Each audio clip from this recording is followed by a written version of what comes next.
جیسا یہ جلیل صاحب کا ایک اور سوال ہے، وہ کہتے ہیں کہ اگر ایک آدمی مغرب کی نماز میں دوسری رکعت میں آ کر شامل ہو تو کیا وہ تینوں رکعات میں قعدہ اور تشہد کر سکتا ہے، اور ہر رکعت میں پھر صرف تشہد پڑھے یا ساتھ درود شریف بھی پڑھے؟ بات دراصل یہ ہے کہ حضور صلی اللہ علیہ وسلم نے فرمایا امام کے متعلق کہ انما جعل الامام لیؤتم بہ فلا تختلفوا علیہ، کہ امام اس لیے بنایا جاتا ہے تاکہ اس کی پوری طرح اتباع کی جائے، اس کی پیروی کی جائے، اور جب امام بنا لیا تو پھر اس کے ساتھ اختلاف نہیں کیا جا سکتا۔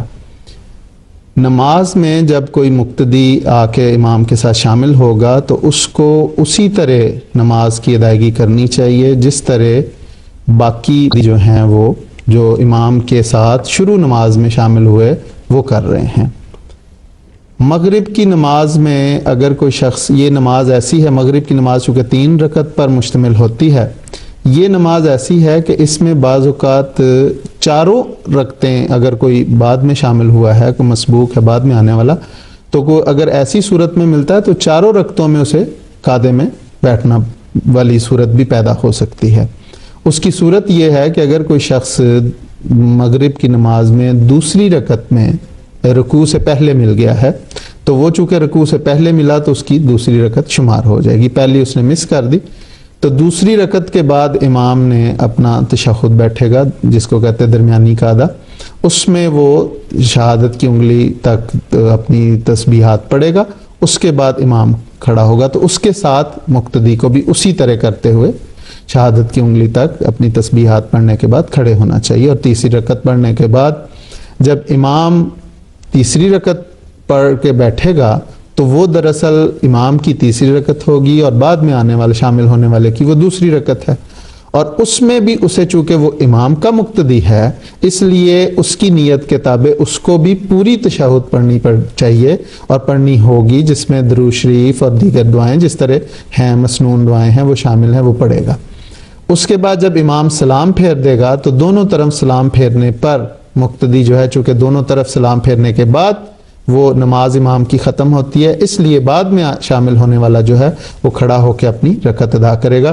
اب چونکہ اس نے 1 رکعت ادا کرنی ہے اس لیے وہ اس میں تیسری رکعت ادا کرے گا، اور وہ بیٹھ کے چونکہ اس تیسری رکعت کے بعد اس نے اب سلام پھیرنا ہے اس لیے وہ پوری تشہد پڑھے گا اور درود شریف اور مسنون دعائیں پڑھنے کے بعد وہ سلام پھیرے گا۔ تو یہ اس صورت ہے۔ لیکن اگر کوئی شخص آخری رکعت میں شامل ہوتا ہے تو اس کے لیے پھر چونکہ نماز کے دونوں طریق ہیں، اگر وہ اپنی بقیہ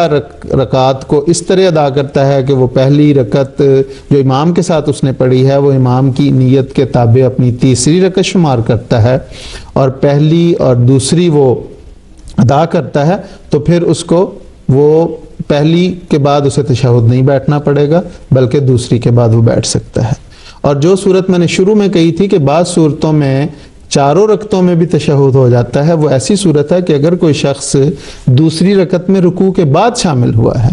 لیکن تشہد سے مثلا سجدے میں شامل ہو گیا تو اس رکعت کا تشہد بھی وہ پڑھے گا، اس کے بعد تیسری رکعت کا تشہد بھی پڑھے گا، تو چونکہ اس کی ابھی صرف 1 رکعت ہوئی ہے اس لیے باقی 2 رکعتیں اگر وہ اس طرح ادا کرے کہ وہ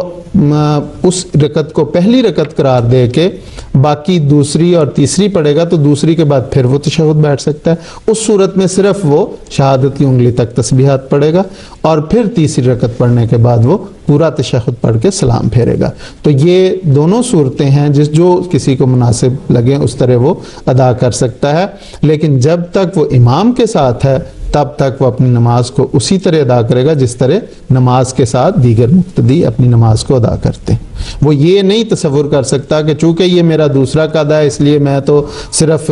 تشہد شہادت کی انگلی تک تسبیحات پڑھ کے بیٹھ جاؤں، وہ تو جتنی ذکر الہی کرے گا جتنے تسبیحات پڑھے گا اتنے اسے ثواب ہے۔ تو یہ صورت ہے۔ جی ٹھیک ہے، بالکل